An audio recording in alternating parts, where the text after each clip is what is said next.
Bom dia, obrigado pelo convite.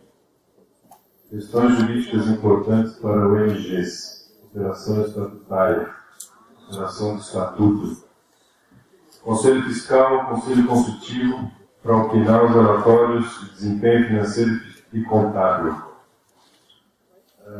Em caso de solução da ONG, deve prever a destinação do patrimônio a outra pessoa jurídica do ramo. Para a prestação de contas, deve-se seguir os princípios de contabilidade e apresentação de certidões negativas, certidões de regularidade fiscal, previdenciária, tributária, de contribuições de dívida ativa. É preciso prova da propriedade da posse do imóvel, caso este imóvel seja necessária a execução do objeto na parceria. É preciso certidão do cartório de registro civil, cópia da data de eleição em relação aos dirigentes. É preciso um regulamento de compras aprovado, comprovação do funcionamento da ONG no registro que está no CNPJ. É preciso ainda um laudo de arquiteto ou engenheiro com a situação do imóvel, caso esse imóvel seja necessário para a execução do objeto da parceria. Se refere aos deveres do administrador público. Ele realiza um chamamento público, é preciso que isso esteja indicado em dotação orçamentária. Ele procede com a avaliação dos objetivos e finalidades institucionais, avalia a capacidade técnica, aprova o plano de trabalho. É preciso que haja um parecer de órgão técnico da administração pública que analisará a viabilidade do cronograma e também procurará ver se existe um gestor da parceria, uma comissão de avaliação e monitoramento e o regulamento de contas. Com relação à necessidade de contrapartida, essa só será exigida em caso para bens e serviços, por parte da ONG. Se a organização adquirir equipamentos, esse bem será gravado com uma cláusula de inaliabilidade e deve formalizar promessa de transferência de propriedade para a administração pública. Bom, e aí no artigo 42 você tem as cláusulas essenciais que devem compor o termo de fomento e o termo de colaboração. Isso é o dever do advogado, analisar essas cláusulas, e eu me pergunto como se faz para interpretar, considerando que essa lei de taxa de colaboração ela não faz emissão à Lei Geral das Normas de Direito Financeiro. Então, quem for analisar isso também deve conjugar a análise com os requisitos da subvenção social. A expressão termo de fomento e a expressão termo de colaboração, elas estão em tese de doutorado de Leandro Marinho de Souza, da USP, em 2010. E foi lá que eu encontrei essas expressões no outro projeto.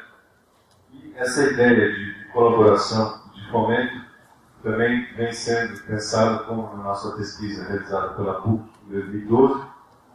E outras ideias também já haviam sendo ventiladas, como a do contrato público de colaboração, que era uma ideia proposta pela Maria Silva Zanella de Pietro, seria uma espécie de contrato guarda-chuva para essa execução conjunta em que seria regulamentada caso a caso nas parcerias. Mas, enfim, isso não virou lei, o que virou lei é o termo de fomento e o termo de colaboração. Havia também outras classificações doutrinárias, como a de Carolina Caiado Lima, entre o convênio administrativo de colaboração e o convênio de cooperação federativa, o primeiro significando a cooperação com ONGs e o segundo com prefeituras do Estado, o órgão público. Agora, o convênio administrativo de colaboração, ele não morreu absolutamente, porque você ainda tem essa possibilidade com cooperativas e o vislumbro também abordando as questões que existem com relação a isso, com as empresas, com as entidades com fins lucrativos. Mas aqui nós estamos a tratar das parcerias com as entidades sem fins lucrativos. Bom, o que houve de mudança? O Decreto-Lei 200 de 1967 previa um convênio que significava a delegação de execução de programas federais de caráter nitidamente local, quando fosse mais econômico, obedecendo o princípio da economicidade para a administração pública. O princípio da economicidade se mantém nessa lei. Ocorre que não só o princípio constitucional, que é a participação, essa lei também faz menção ao princípio da participação. Então é preciso pensar a economicidade conjugada com a participação. Foi mencionado aqui os princípios da eficácia, da eficiência e da economicidade. A economicidade pode ser entendida como uma relação custo-benefício. A eficiência poderia ser interpretada como a manutenção da qualidade dos serviços com a diminuição de custos. E por eficácia pode-se entender o atingimento, o cumprimento das metas, ou numa linguagem de indicadores de direitos humanos do Protocolo de São Salvador, assinado pelo Brasil, numa perspectiva de garantia de direitos, de indicadores de satisfação de direitos. Isso para pensar que o princípio da eficiência poderia ser entendido como uma característica para a delegação das atividades no Decreto-Lei 267, que regulava a matéria anteriormente, passa então a ser mediado pela consensualidade. Não é? Nós estamos agora então devendo pensar numa espécie de eficiência social.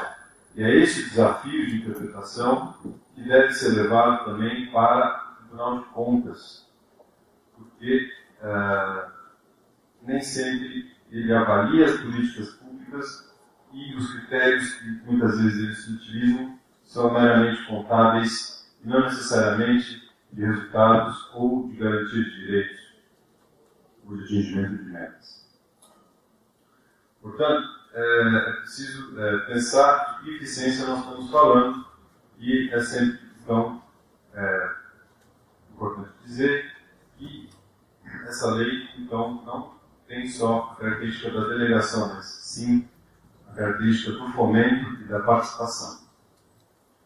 Então, se antes era a delegação, agora nós temos a ênfase no fomento e na participação. O sentido que quer se dar com isso é que agora nós caminhamos para uma administração pública cogestionária, no sentido da cogestão. Né? Existem ainda algumas questões com relação a isso, porque a lei prevê uma comissão de avaliação e monitoramento, entretanto, não há possibilidade de participação de membros da ONG na comissão de avaliação.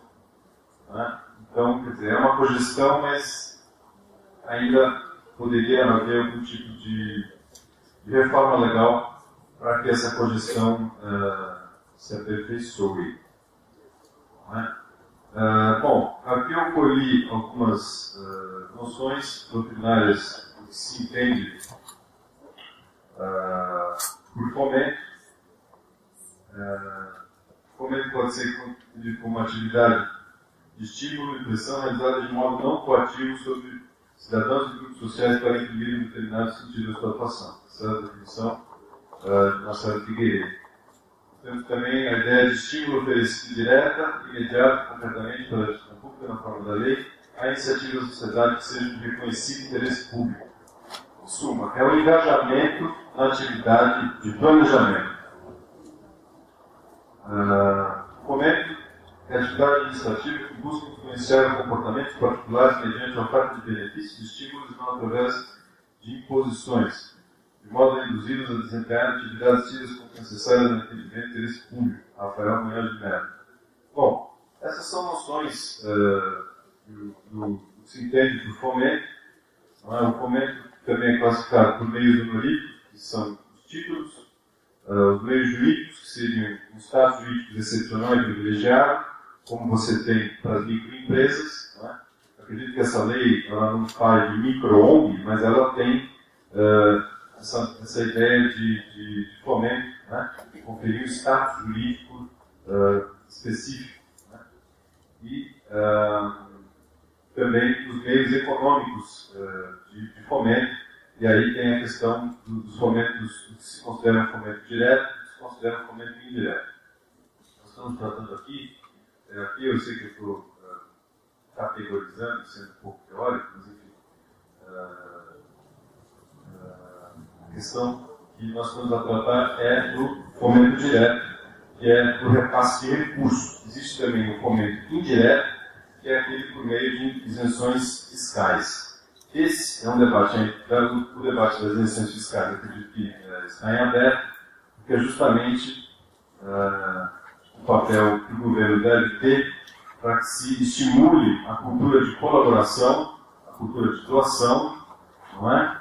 E entre empresas e ONGs, ou seja, seria um fomento indireto. Outro fomento que o Estado poderia também ter é um fomento desburocratizante, né? É um fomento, nem que seja por meio de capacitação, diálogo ou uma moção do CNJ, das corretorias, para que os cartórios também sejam mais amigos das ONGs na hora de interpretar essa lei quando da alteração estatutária. Isso eu estou falando porque a reforma de Estado do Brasil, muitos atribuem, muitos entendem que ela veio com a lei de reforma fiscal, mas que ela representou o governo Fernando Henrique muito mais, ou não mais, do que um ajuste fiscal. Né? Houve algumas inovações, como leis recentes, como das organizações sociais, ou mesmo da lei das OCIPs, ou mesmo outras leis, como no âmbito da contratualização, da administração pública, lei das PPPs, etc. Houve algumas iniciativas para haver reformas no âmbito da relação, reformas relacionais, né? Em que o Estado contrata e atua.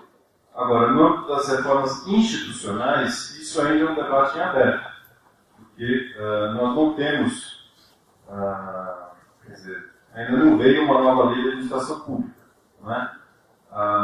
Aqui, falando um pouco mais com gestores, ou pensando como um gestor, a palavra resultado, ela está nessa lei e ela está em outro decreto, até onde eu sei. Agora, a palavra desempenho ou a gratificação por desempenho está no decreto e tem, por exemplo, na lei da RDC, que tem lá a previsão, que é o regime diferenciado de contratação, que prevê uma cláusula de desempenho e a remuneração variável em caso de superação de metas. Né?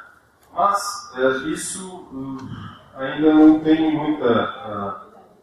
não se caminhou muito. Quer dizer, o que eu proponho seria que uma nova lei pudesse, ao menos, prever uma gratificação de desempenho para o gestor da parceria. Não é? Isso teria que ter uma nova lei, mas para incentivar o gestor a formalizar parcerias e não ficar temeroso, né, de inovar. A ideia de fomento, então, ela passa pela inovação e tem como característica nessa lei as iniciativas da sociedade civil. Existem procedimentos de manifestação de interesse, procedimentos de manifestação espontânea de interesse, em que, antes mesmo do chamamento público, se possa já levar a ideia para a administração pública. Esse, para mim, é a característica do termo de fomento. O termo de colaboração seria já uma política em que a própria administração já vem padronizando os seus critérios de qualidade e de metas.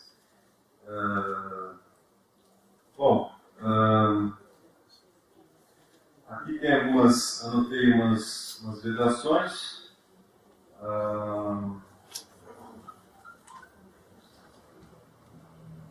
parcerias devem ser executadas durante o ciclo de segurança da escola, sendo vedado obras que caracterizem a ampliação da área construída e instalação de novas estruturas físicas. Bom, aí eu não sei, aí tem questões, talvez em até, para ver o que os estados, os municípios poderiam fazer em termos de auxílio, contribuição, ou de doação, ou de permissão, concessão de uso, enfim, considerando que existem algumas vedações no sentido de que obras ampliem, ou mesmo a cláusula de inalienabilidade no caso de compra de equipamentos, né? A nossa pesquisa ela tinha essa ideia de fomento que era mesmo de auxiliar os ONGs carentes, né? E tinha também esse foco na inovação. Por fim, existe essa possibilidade de atuação em rede. Então, eu acredito que as ONGs novatas, que não tenham lá os 3 anos de existência, os requisitos para a celebração do termo de fomento do termo de colaboração, devem se associar com uma ONG, madrinha, como gostamos de chamar, para que possa levar, digamos, uma ideia inovadora. Uma classificação doutrinária do termo de fomento seria a ideia de um projeto específico de duração não continuada. Agora, isso é o Maria de Souza que fala. Isso não tem uma definição legal do que seja um termo de fomento. Mas eu acredito que a ideia central seja mesmo a de inovação. A inovação pode se tornar uma política pública ou não. A questão pode se perdurar no tempo ou não. E, por fim, eu chamo a atenção para a necessidade de participação nas audiências públicas do processo orçamentário.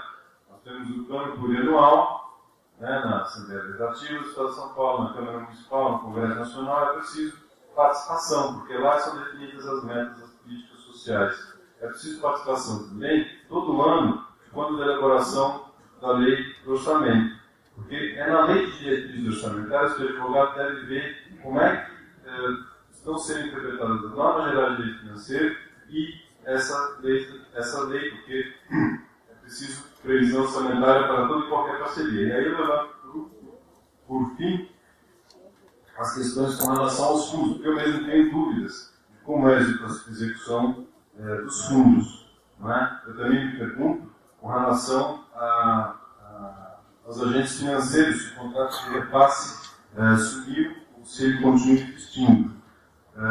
Mas, enfim, pelo menos eu fico feliz em saber que existe um projeto do deputado Paulo Teixeira para essa questão dos fundos e poderia apontar, da minha perspectiva de pesquisador, outras questões que, por exemplo, estão em pauta. A OAB ingressou com uma ação direta de inconstitucionalidade por omissão por não haver uma lei de qualidade do serviço público, ou seja, instalação de ouvidorias, não é? Então, acredito que, espero que venha também uma lei das ouvidorias. Não há uma lei da nova administração pública, então existem questões de reforma de Estado ainda pendentes, né, para você ter um incentivo tanto para o gestor que procura o desempenho, como para o gestor que combate a corrupção. Ele tem que também ter formação para aplicar a lei anticorrupção e também ser premiado quando fizer uma parceria exitosa. Nós não temos uma lei geral do controle interno, e da mesma forma nós não temos, até onde eu saiba, uma lei geral para os tribunais de contas. É preciso também reformas para que o Tribunal de Contas se alinhe com o controle de resultados e com as diretrizes dessa nova lei, porque senão nós vamos ter um amontoado de controles e o objetivo pode não ser da avaliação de resultados e da garantia de direitos, que é a ideia de que a prestação de contas seja inovada com essa nova lei. Obrigado.